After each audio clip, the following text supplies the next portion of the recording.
Good morning, everybody.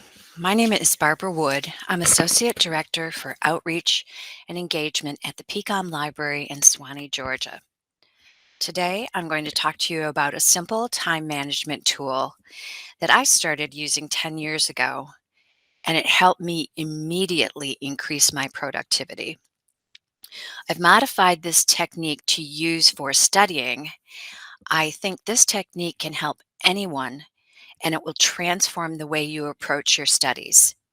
It will definitely make a positive influence on your academic life. So, what is the Pomodoro technique?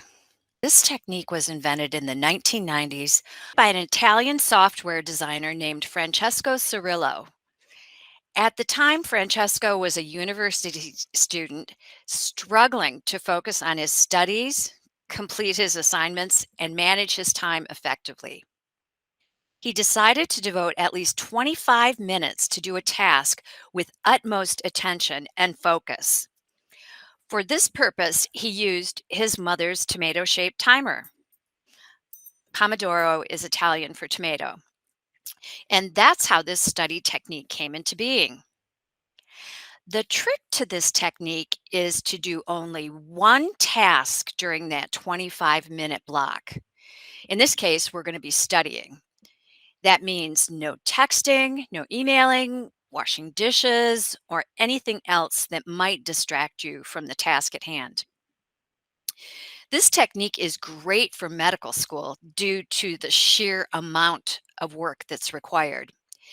Uh, I like it because it's also a technique based on sound science. In this technique, long working hours are broken down into smaller chunks of 25 minutes followed by a 5-minute break.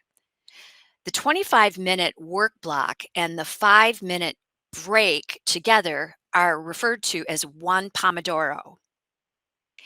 After 4 Pomodoro cycles, you are encouraged to take a longer break.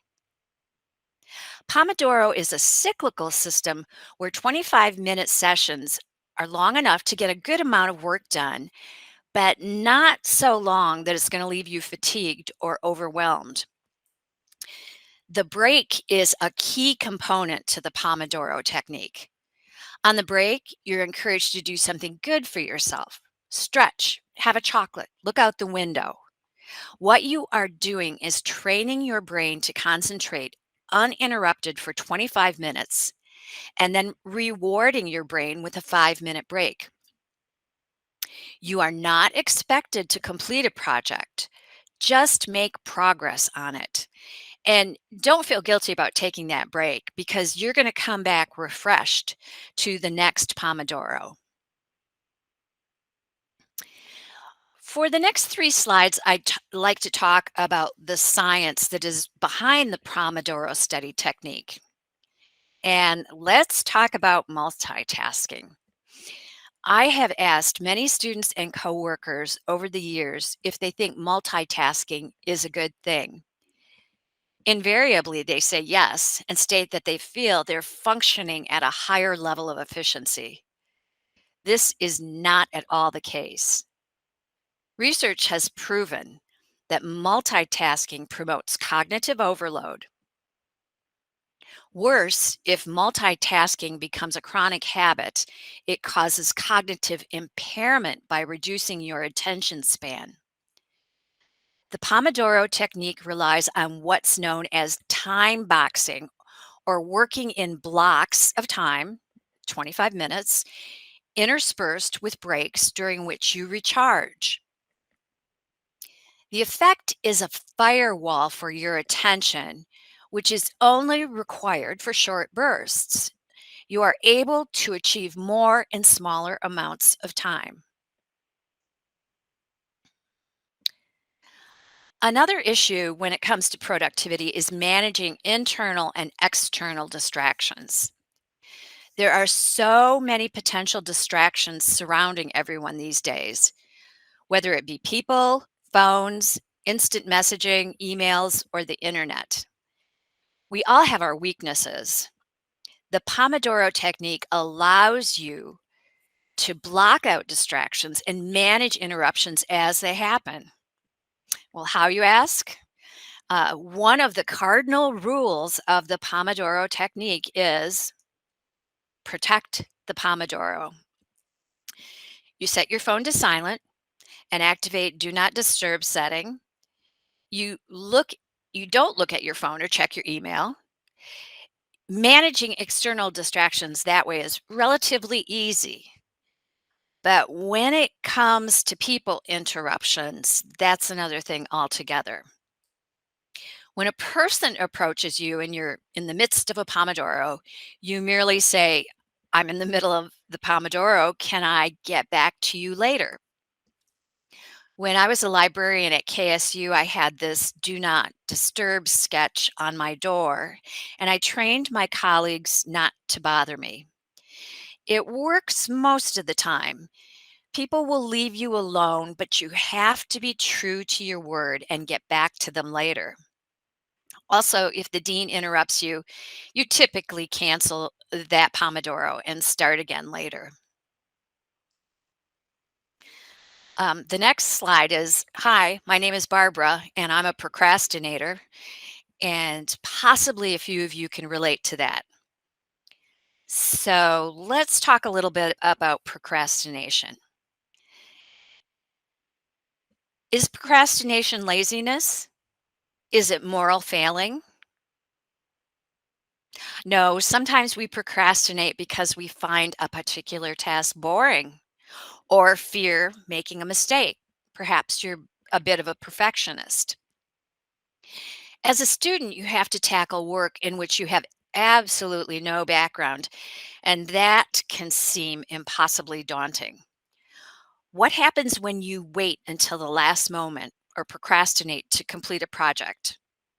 You panic, which is loss of control. As a result, you work frantically to get the job done, which results in mental and physical stress and psychological detachment from the topic, which means your long term memory doesn't retain any of the material you've worked so hard to study. In addition, a review of the literature finds that procrastination increases the risk of hypertension and cardiovascular disease, and that's really bad stuff. So, what's a student and worker to do? Pomodoro study to the rescue. To start the technique, all you need are three simple tools: a timer. I have three of them of different varieties. You can also use your phone as a timer, but I like the ticking of the timer. It's like a calming sound to me. You need a pencil and you need a to do today sheet, and that's pretty free, low tech, and easy to acquire those items. So let's walk through an imaginary PCOM student completing his or her to do today sheet. So, our student is going to create a list of the top 4 or 5 things that they need to accomplish. They don't need to be prioritized. On our list, we have review lectures 17 to 20, outline the results and discussion sections of my research paper. The third item is review lectures 21 to 25. And lastly, I want to do 50 practice questions.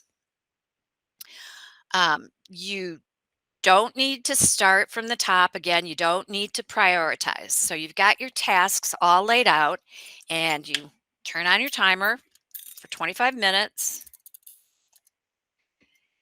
and then you start your work. Remember, you work only on one task at a time. You've turned off your phone, you're not multitasking. If you have any distractions, both either internal or external, you can indicate them at the bottom of your to do today list and get back to them later. So you power through the task for 25 minutes until it's complete. and make sure you stop working as soon as the timer ends.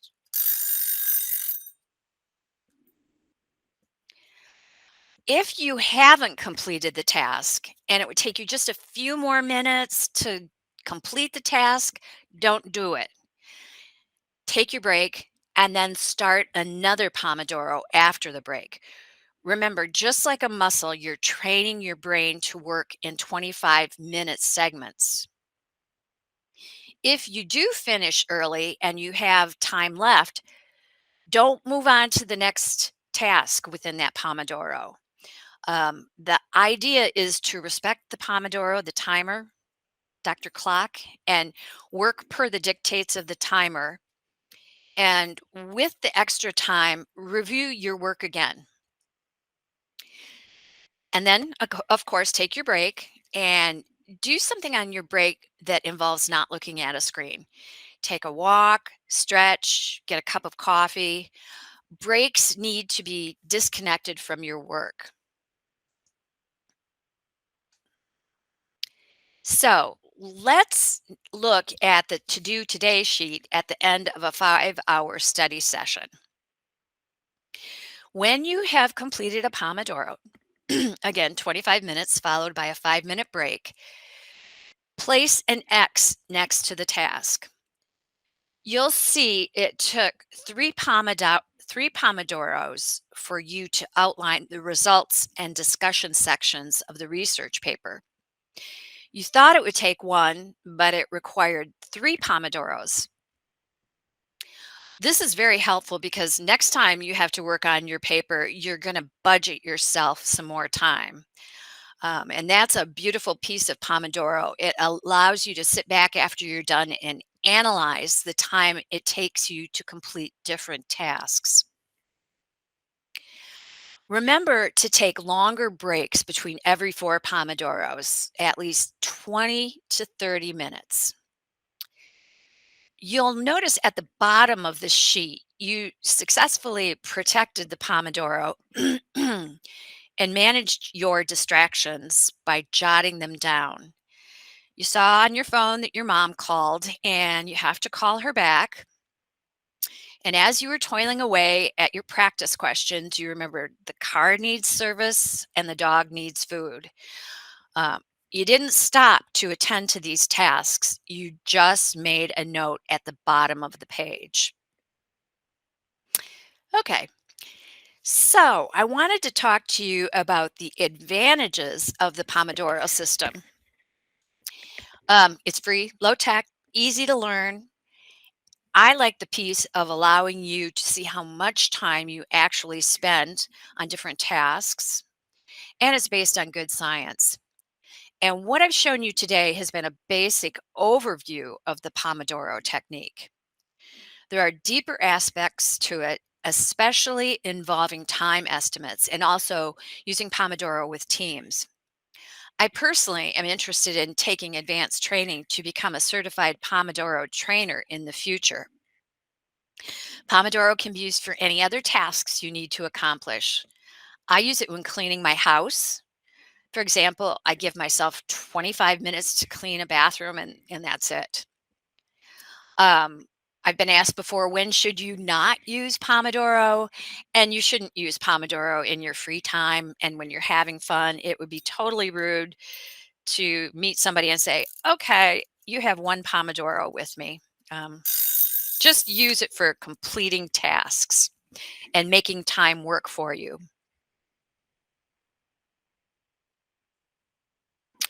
I'd like to share a few thoughts about Pomodoro with you. It a Pomodoro doesn't have to be 25 minutes. It's okay to find your time. In fact, you might work with ideal productivity rhythms of 15 or 30 minutes. This is individual, and it also sometimes relates to the task that you're trying to accomplish. But that said, as a beginner, I recommend you start by sticking with the default of 25 minutes and see how that works for you. For me, I have found that the Pomodoro technique is a great mental discipline. it's actually very good for me in controlling and managing all the technological distractions that we're faced with. So my last slide is a challenge to you. I'd like to ask you to try to do one successful, uninterrupted 25-minute Pomodoro.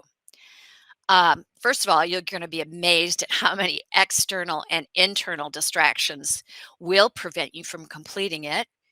And secondly, once you do complete a Pomodoro, you'll really feel empowered by the results. As you work up to it, see if you can complete 11 Pomodoros in one workday. That is my max. And I'd be very appreciative if you let me know, send me an email if this helped you. I'd like to get your feedback. This slide contains my bibliography of all the resources I referred to when preparing this presentation. And if you'd like to, I can send this to you and you can read these articles. And lastly, I'd like to refer you to some resources. If you go to Google, and type in that URL, this URL I have right here, you will be able to pull up this entire Pomodoro technique book in PDF format, including the to-do today list sheet.